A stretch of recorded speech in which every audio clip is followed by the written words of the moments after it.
Francisco Moreno Dumagosa.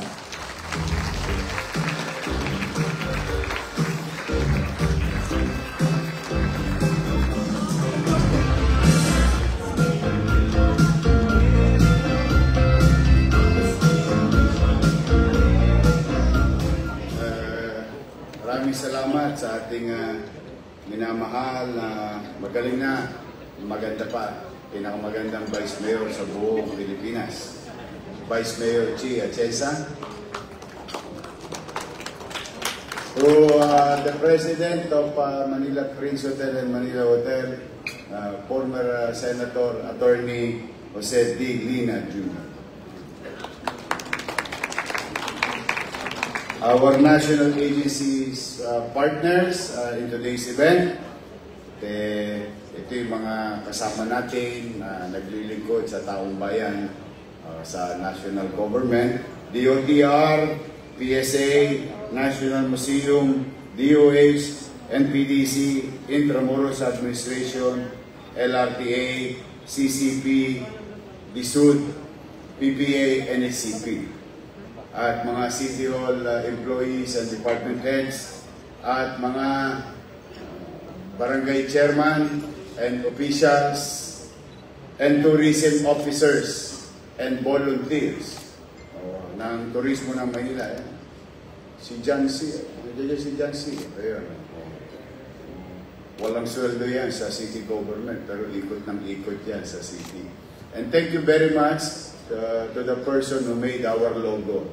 This is now our logo. Ano nga bang pangalan mo? Ano? Halika, tumayo ka. Yung pinirma ko. Palakpakan natin siya. As you can see, we are about to ride the ship towards our journey na payabungin, buhayin, pasiglahin, palawakin, palakihin ang turismo sa Maynila. With the logo that we wanted to share to each and every one of you of our tourism logo of the city, it depicts most iconic area or bagay sa lungsod ng Maynila. And we were inspired by Nick Joaquin's book, Manila, My Manila. Because every Filipino has its ownership also to the capital. Because alam niyo, at certain level or at least some particular time of most Filipinos, meron silang kasaysayan, karanasan sa lungsod ng Maynila. So, ngayong umagang ito ay nagsasama-sama tayo dahil sa direksyon na ibinibigay sa atin ng ating direktor ng turismo sa lungsod ng Maynila, Miss Amanda Cristina Bagaching, short for Crystal, Director Crystal. Tinatawag namin siya kasi ng Amanda. But, Madam Crystal Bagaching. And before I continue, gusto ko lang kasi nandito maraming mga barangay official. Natanggap nyo na ba yung convict nyo? Wala na kayong gastos para sa inyong tanod, sa inyong kagawad, SK, kahit pa paano may mapag-ahari mo na. Sa aming mga bisita, yung aming po mga tanod na purga po yan ng sardinas. Ngayon magbabatuan sila ng carne norte. May corn beef sila. Sinigang na corn beef, adobong corn beef. Ilang araw sila corn beef. This is it came from our friend, amigo corn beef, donated to the city of Manila. 28 million pesos worth of corn beef. 850,000 cans were given to the city of Manila. And I'm very grateful to the La Filipina Uybongko Corporation. And that's why minabuti ko na ibigay kaagad sa barangay para mabawasan na yung gastos ng barangay sa darating na Pasko. Bagamat, meron ako nakalaan para sa lahat No, darating na yan. Naggagayak na kami. Mahirap man ang pera. No? Pero as I have said a few days ago, yung City Hall parang bahay ngayon. May ama, may ina, o may magulang at may mga anak. At ang magulang, no, araw-araw iniraraos ang kanyang mga anak. That is City Hall nowadays. And I'm grateful to God and to the taxpayers of the City of Manila. Ay nakatatawid tayo. Kaya yung ating ginawa noong unang termino ko na lahat ng pamilyang Manileño may mapagharimunan man lamang ngayong darating na Pasko ay matutupad at matutuloy ngayong Pasko ito. Now, going back,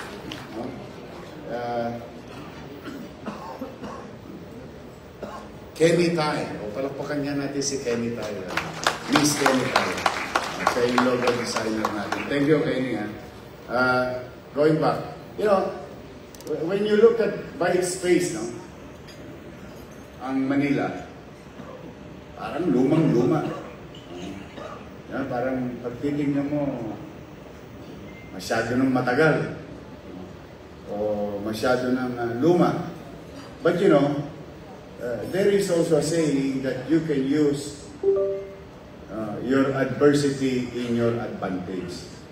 Yes, Manila is old, but Manila has a lot of character and history. You may see BGC, maganda, no question. Napakaganda ng BGC. Maganda ang Makati. Magaganda. Nakita niyo naman yung magagandang, na-appreciate niyo naman yung magagandang building. Do you all agree na maganda? Yes. But it has no story. There's nothing there. Just a corporate building shining and glaring in our eyes. But there is no soul. Walang laman. Walang kasaysayan. Walang kwento. Unlike, no, in any other cities, some cities has also medyo lumapit sa Maynila. But generally, nilagom ng Maynila ang kasaysayan. Nandito ang lahat ng kwento ng nangyari sa ating bansa.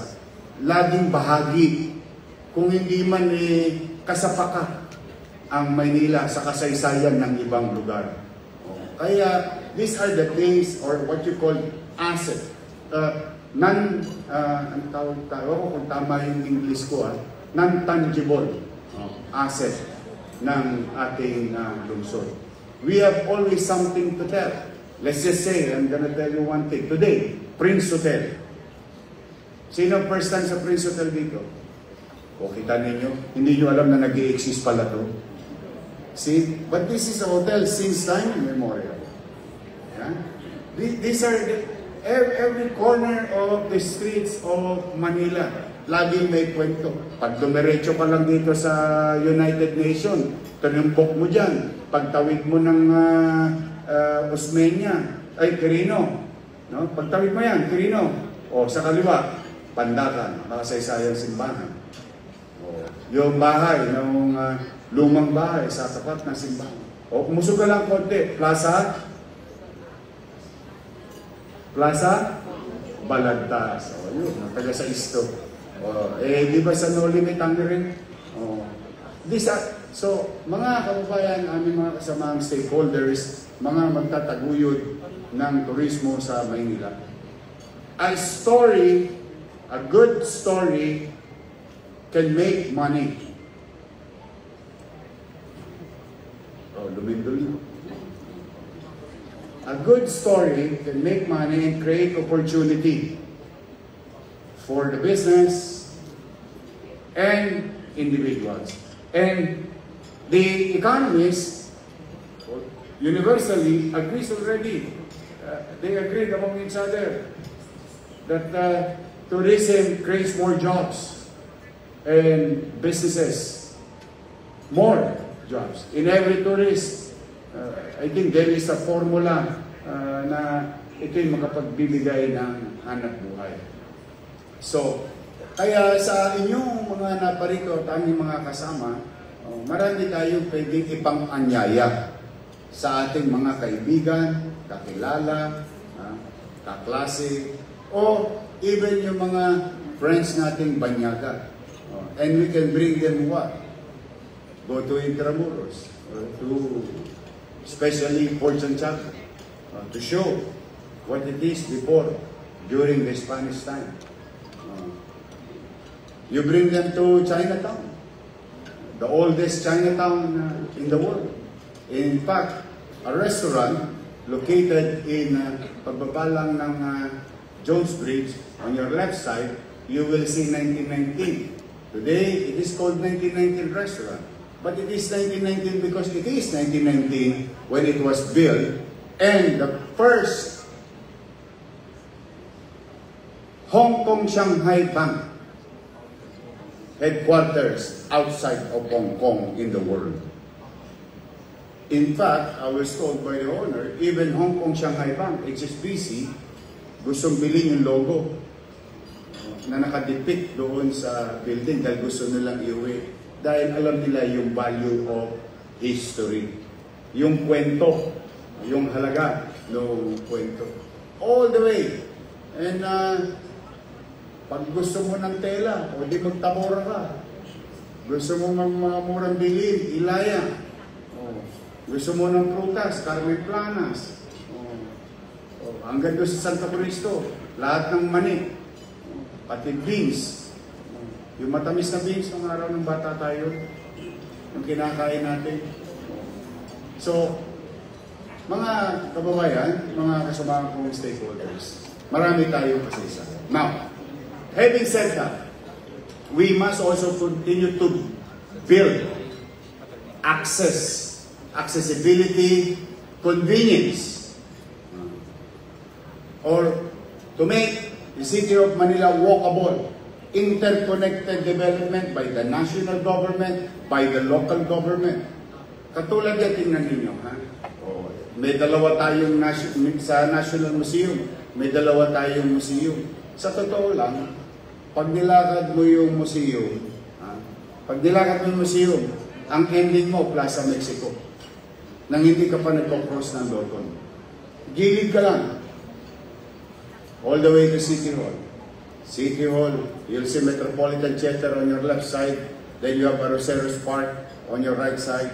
And when we build, when we redevelop during my first term, yung Arroceros Park, talagang inanda ko yung isang kalye doon para sa ilog for future development, which it did happen. Nagkaroon ng esplanade. So, you go all the way to esplanade, diretso, hanggang doon sa Plaza Mexico. O tapos, kumanan ka ng kaunti, o nagutom ka na, may chowking doon sa kanto, o may Jollibee doon sa kanto, o yung lumang building doon, tapat ng Bangko Filipino Homes, o what you call BF Homes, o diretso ka lang doon. O bago ka kumanan sa Port Santiago, huminto ka muna sa saglit. Yung pinakaunang gulong na nabubuhay pa ng fire department o doon sa kanto, o isa sa mga lumang fire station yun sa lungsod ng Maynila. Sokpa ka na. Kaya lang wala ka nang tatabiran doon. Pagpasok mo sa Port Santiago, dagat na buhay, ilog na huli. Babalik ka naman dito ka San Agustin, Cathedral, and so on and so forth. Before you know it, nasa harapan ka ulit ng National Museum.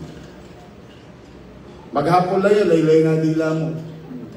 So, kung talagang kabisado nyo lang yung Maynila, each and every one of you, with your creative mind and ideas, makakagawa kayo ng ruta para maipasyal ang ating mga bisita. And tingnan nyo doon sa Binondo. Sa Binondo naman, sigurado ko, you're about 110 pounds. By the time lumabas ka ng Binondo, you're going to be 120 pounds. Sa sarap ng mga pagkain at mga makasaysayang tindahan at pagkain. That's why we wanted to own it, or what you called Hopia Day. Kasi nauna na eh, wala naman ako dun sa pamahalaan eh. About a year ago, 2 years ago, nagkaroon sila ng National Hopia Day. Sabi ko, no! It should be Manila Hopia Day. Kasi minana namin yan sa aming mga ninunong Filipino-Chinese. Dito yan. Dito yan sa amin. That's why I wanted to own it as a city. Yun po, mga kababayan. Now, why are we after some properties of the city? Alam niyo, recently, may mga nagwawalang golfer. Bali mo ba na akala mo'y sila ang may-ari at karapatan nila, no? Yung kanilang hinaing. There is about 37 hectares and 22 hectares of buildable open green space in Intramuros. Sorry, I have to be very specific. Extramuros. Kasi yan eh, hindi bahagi na. I think Attorney Joanne will agree with me. And I think she agrees. That's why they call it Intramuros. But that dating pusali, o dating mall, o dating patubigan, gusto ko lang ipaalam sa inyo. Hindi po ko nanghihingi dahil sa kapritsyo. Hinihingi ko po yung sense of pride ng Manila to give it back to us. And I will discuss any John Doe's and Mary in an argument. Everything here is City of Manila during the old times. But through gawa ng batas, o naging Frankenstein na po kami. Opo, Frankenstein. O, tingnan po ninyo ha. O, yan, partner namin, NPDC. O, Luneta. Anong Luneta? Meron bang NPDC nung panahon ni Rizal nung binabaril si Rizal sa Bagong Bayan? It's called Manila. Luneta, Manila. Puerto. O, kaibigan din natin yan. PPA. O, dahil sa PD 1616, I think, if I'm not mistaken. O, naging PPA. Pero ano yan dati nung araw? Puerto ng Maynila. Intramuros. Partner natin yun. Dahil sa PD, naging Intramuros Administration. Metropolitan Theater. Metropolitan Theater. Manila. So my point is, dati namang amin yan. Now, don't get me wrong. Inaagawan ko ba sila? Hindi, itinatama ko lang. Unti-unti na maibalik ang pagtangos ng ilong ng mga taga-lungsod ng Maynila dahil ang may-ari niyan ay lungsod at mamamayan ng Maynila. Now, respecting what happened in the past, how can you work around it? Di ba? Alam mo, to create certainty in government, no? Hindi naman pwedeng dadali mo sa country, hawakan mo nga tenga, hawakan mo nga ilong, no? Yes, we recognize. In fact, tinan ninyo. May pagtatanong nyo naman yan sa National Museum, sa IA, sa Chiesa, name it. NPDs, lahat yan, nakikipag-ugnayan kami. So, that actuation itself of your city government is already recognizing your authority. It doesn't disregard or diminish your authority by us claiming such OM or operation management and maintenance. It's just that, okay, we can live together in harmony, o inyo pa rin yan, o baka naman pwedeng bigyan nyo na ng poder ang lungsod. For example, Metropolitan Theater. Metropolitan Theater. I challenge everyone in this manner. Ito lang ha, look at who owns that. O paano yan napunta sa NCCA? Para sa kaalaman ng lahat, yan po ay naisalya sa panahon na magulong mundo at napabayaan ng lungsod ng Maynila. Yan naman talaga meron din kaming kasalanan bilang lungsod. Pero hindi pa po ako pinapanganak noon. Para lang maliwanag tayo. Maaaring iba rin sa inyo dito hindi pa pinapanganak noon. But this is what happened. So napabayaan, natalo sa Korte Suprema, naging pagmanayari ng GSIS. Then, in fairness to NCCA, they bought it from GSIS. Oh, kaninong pera? NCCA. Oh, tama naman, hindi sila nang mayari. Ang tanong ko, kanino galing yung pera? Sa taong bayan. So when a person would claim, and this is very dangerous dangerous of character. No, amin yan, akin yan, kami bumili niyan. No, don't do that. That is not a valid argument because it's not your money.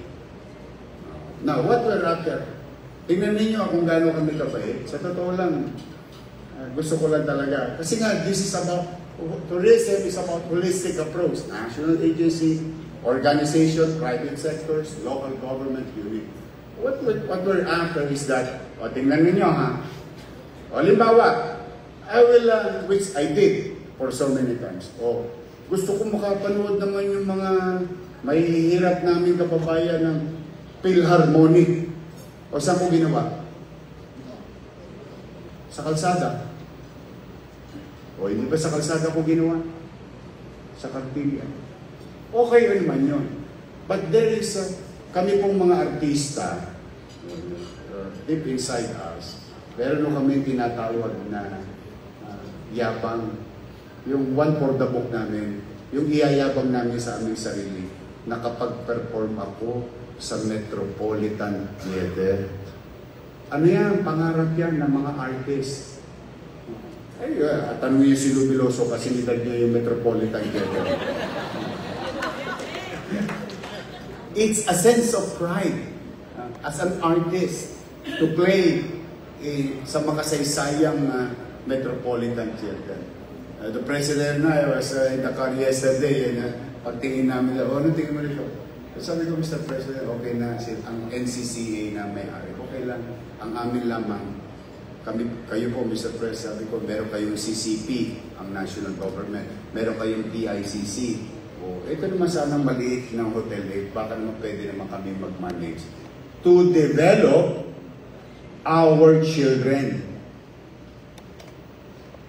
to showcase their skills and talent, their artistic tools and yaman. No? Baka makadiscover kami.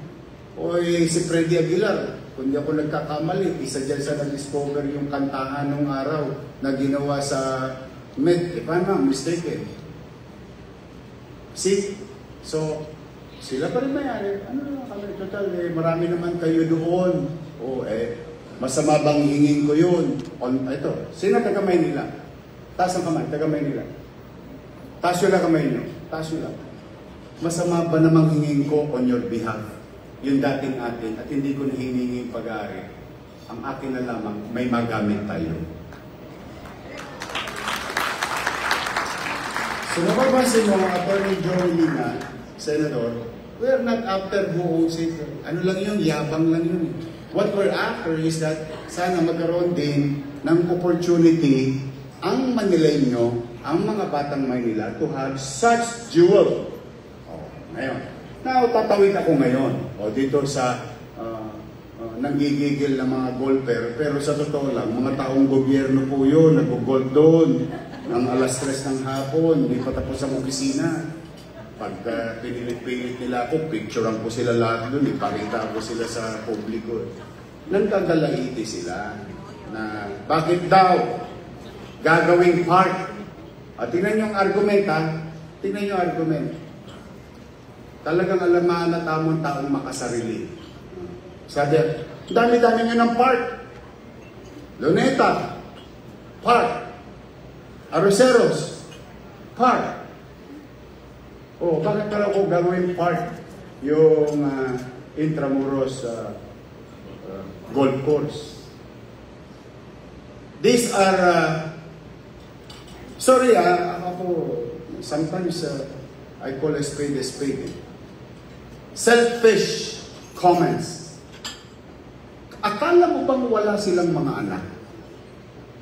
That their sons and daughters, their grandchildren will continue to live in the city of Manila and continue to breathe carbon sa kalsada. Because they enjoy that speed away from their offices at the Nyumanyanga.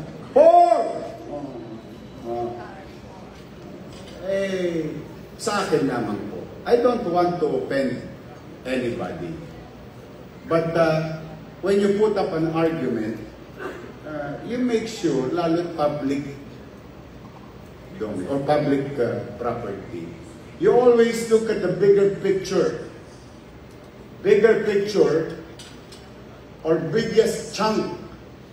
When you create a program, a project, ang target mo lagi, in a perfect world like Disneyland, the world of make-believe, 100%. In the real world, 50% plus 1 lang. Greatest number, greater number. Minimum requires mo sa sarili mo. Yung pakikinabangan ng higit na nakararami. Oh. Kung yan po'y magiging available as part, like Central Park of New York, that will be our legacy for our great, great, great grandchildren. And with this, bagay na bagay, dahil ang Intramuros, particularly ang wall, is the fortress of Manila, defending this country, defending this city. And we today, as leaders, we are going to defend our people and our next generation to the threat of danger and danger from our environment. So that's why we are going to create a forest. Now, we were going to call it Fortress to Forest, ang Intramuros Golf Course.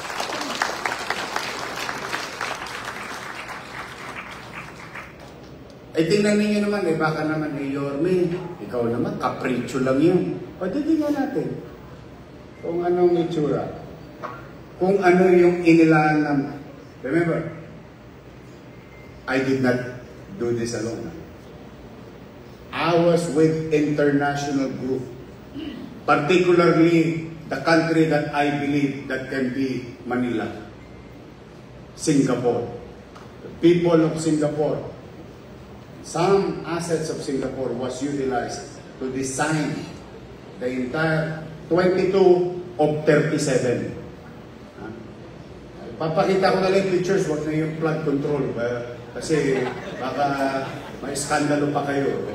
Flood control na naman. But I just want you... So that's the old... May pointer ba ito? Ayan.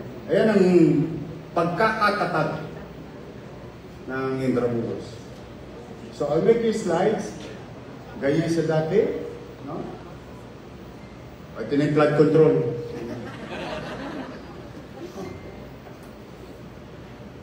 Isa-swipe ko lang.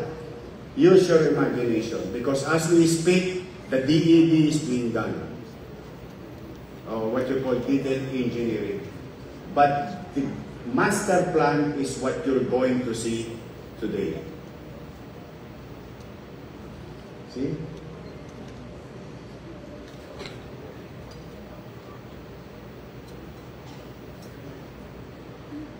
Pag mabilis. Sana ko tatapat. Doon?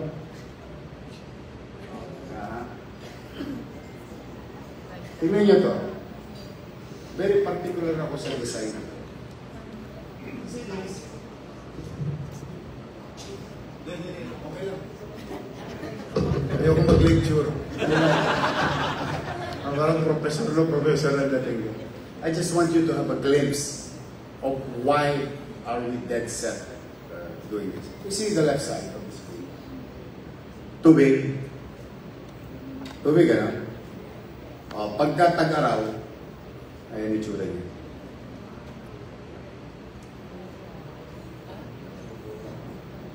Pag tag-ulan, at bumaba sa loto na Top Avenue Corner Calao at tapat ng PGH, we can pump out those waters.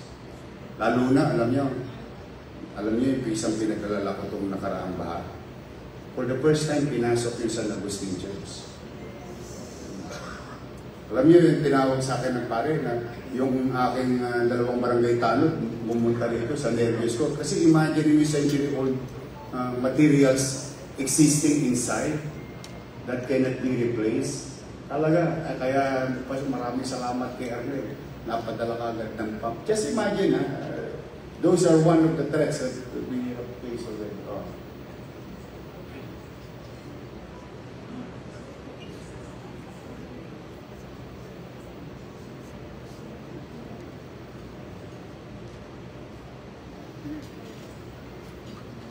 Sino nakapunta ng Singapore?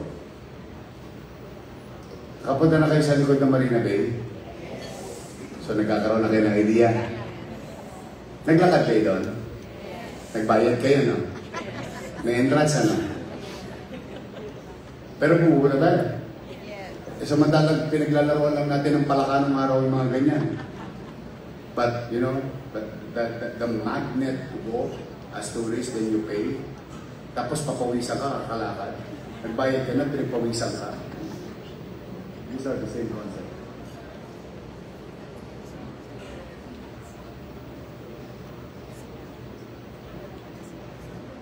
For our students. Because I have a university inside. PLM, LSU, Letran, pero pa isa, Mapua. Plus yung high school pa natin. Manilahan. Gusto yun ng passion short by the garden? Basta use your imagination. I don't want to explain all the details.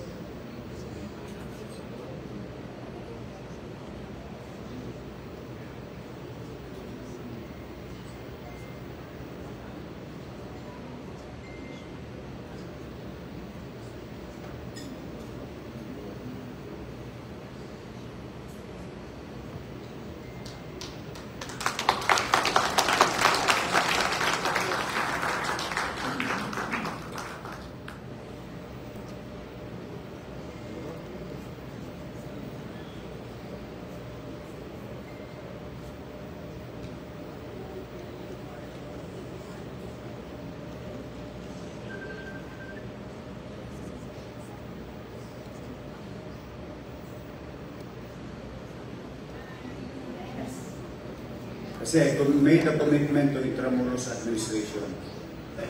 No movement 6 meters from the wall. Because I want to elevate the wall.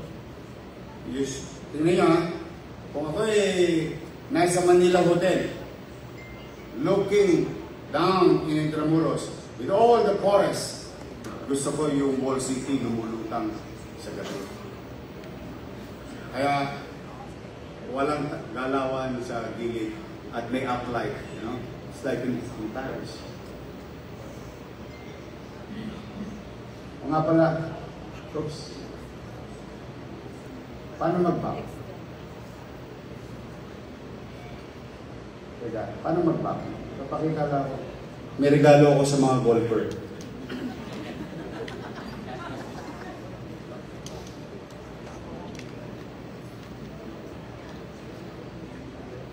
Oh, this is also for students. Nga pala. Yep.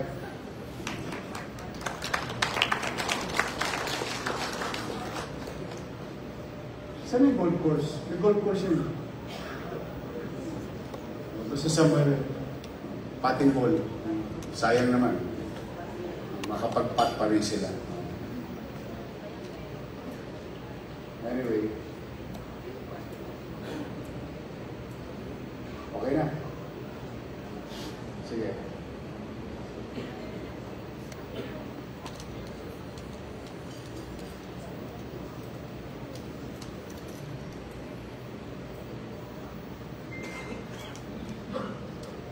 Masama bang mangarap? Is it bad for us? Really? Sabi ng mga golfer, bad daw eh. Yeah. With all honesty, how can this be bad? For something. Pansinin ninyo, what kind of people or pictures that we utilize? Because if you're, pag ano ka, mamasid ka ng mga,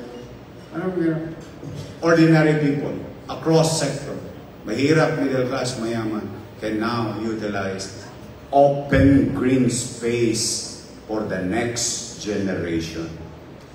At the same time, it's our defense because symbiotic yung disenyo na ang patubigan yung galing sa bata. Huwag yung inumin mga bata pag gumagaling. So, now, am I asking too much? Sometimes leaders should be dreamers. You have to be a magician. You have to be creative. You should not be a passive on doing things. You have to be aggressive because people are dying with flood. Properties are being destroyed. Animosities among each other because of that situation. It created so much hate among each other. We keep on pointing fingers to people.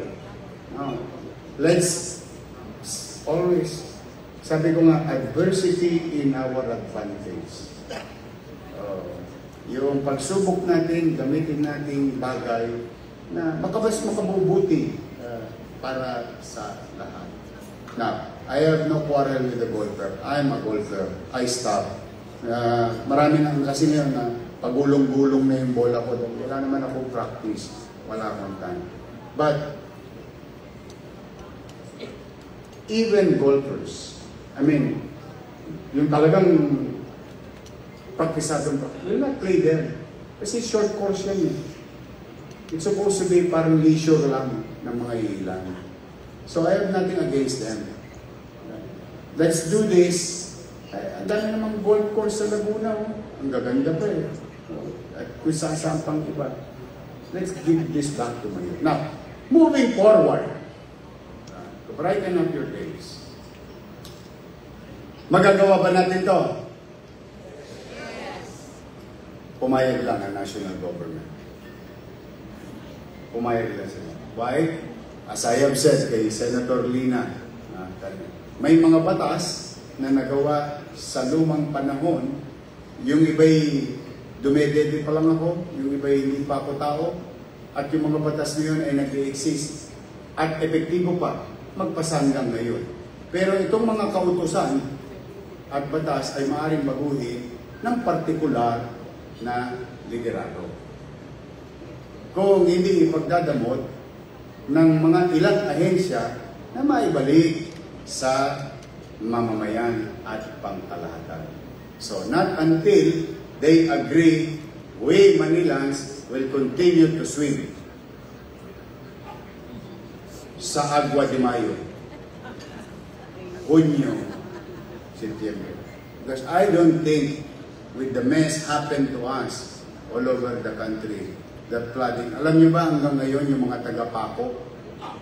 Tag-araw na halos, pero yung mga taga-Paco ngayon as we speak, binabaha dahil nasira yung flood control doon sa lugar na yun. O hindi niyo ba dapat ikalugmok yun? I already talked to MD and DPWH. But the thing is, mga Batang Maynila, huwag kayong manahimik. Samahan ninyo ko. Ipaglaban natin to.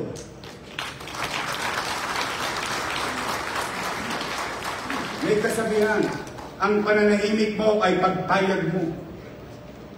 Kung ito naman sa tingin ninyo, o sa tingin nyo lang, ito hindi po pilitan. Ha? Kung totoo bang makabubuti ito sa kaapu-apuhan hanggang diet, hanggang cuticle mo, hindi lang hanggang tuhod, at pakikinabangan nila, then we today, as men and women, have an obligation to act. We should act. Now, that is environment. That is for our children. Now, makikinabang ba tayo sa turismo rito? Talaga? Masarap ipang anyaya? Exactly my point. See? Kaya walang lose-lose o win-lose. It's always win-win. It's always win-win. Pangalawa, pumayag na. Ano susunod natin problema? Chapping na lang. Huwag kayong magalala. Do your best and God will take care of the rest. Di ba? May awa yun. So, again, I'm calling the people of Manila. I'm calling the stakeholders in tourism. Environmentalists. Ngayon kayo lumabas, tulungan nyo kami. Because ito yung mga pinaglalaban ninyo. Huwag kayong manamlay dyan. Kasi nag-bolt din kayo. Dito kayo. Punta nyo ito. Itong planong ito. Now, is this a perfect plan? No. You can, what do you call that? Collaborate. Ang tawag dyan? Collaborate. Collaborate. So, that's why today is the beginning of our journey. We are going to ride in the same ship called MB Manila.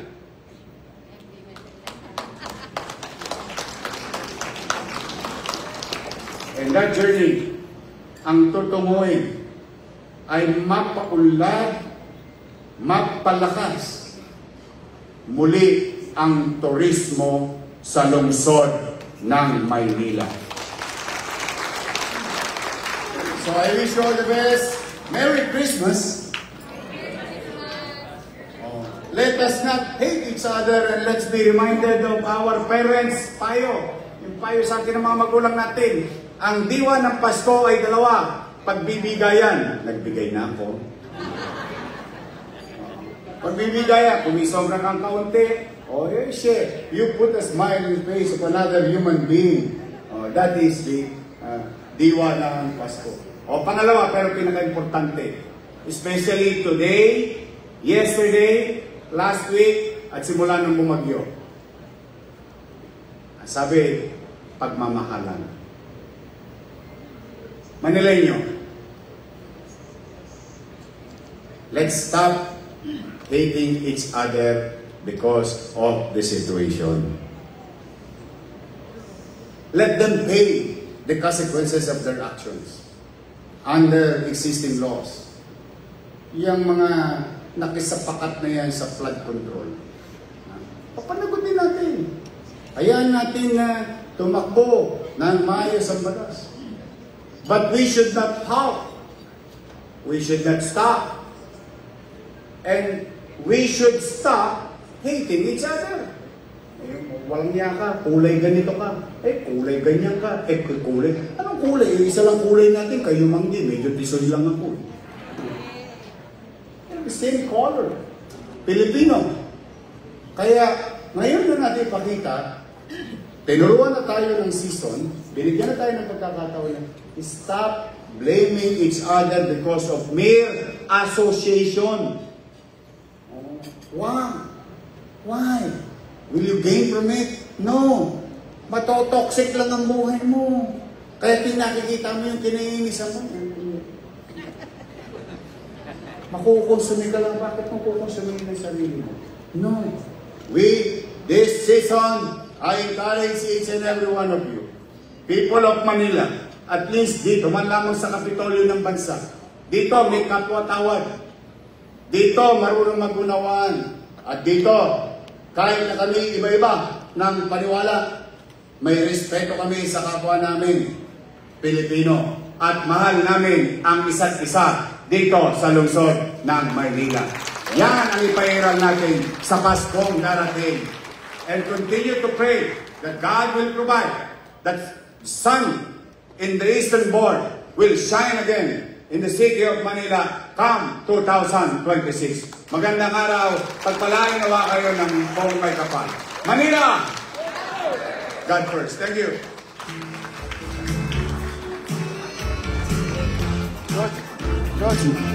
Maraming salamat po, Mayor Isko, for that powerful message.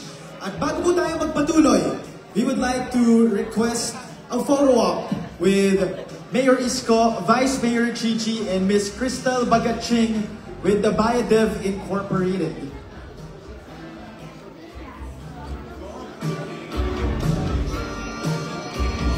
Once again, we would like to request a photo op first with Attorney Jose D. Lina Jr., the Manila Hotel and Manila Prince Hotel President. A photo op with Mayor Isko and Vice Mayor Chichi along with Miss Crystal Bagachin.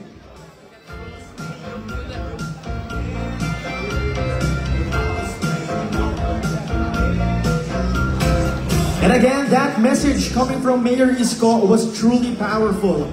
Most especially his message about Manila having character, having depth, na bawat gusali at bawat daan ay may istorya dito sa lungsod ng Manila. Kaya muli maraming salamat po sa mensahe nila Vice Mayor Chichi and Mayor Isko. And once again, we would like to acknowledge the presence of Manila Hotel President and Manila Prince Hotel President, Attorney Jose D. Lina Jr.